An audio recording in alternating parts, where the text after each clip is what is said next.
सल्लल्लाहु अलैहि या रसूलल्लाह वसल्लम अलैका या हबीबल्लाह।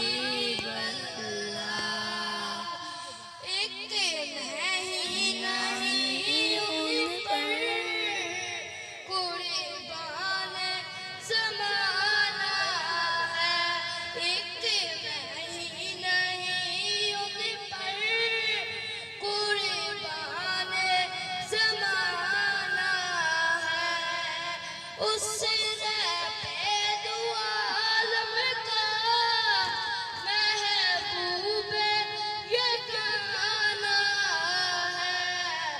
उसी दो आलम का महबूब यगाना है।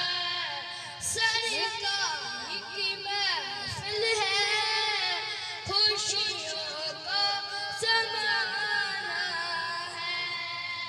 सरकार की महफिल है, खुशी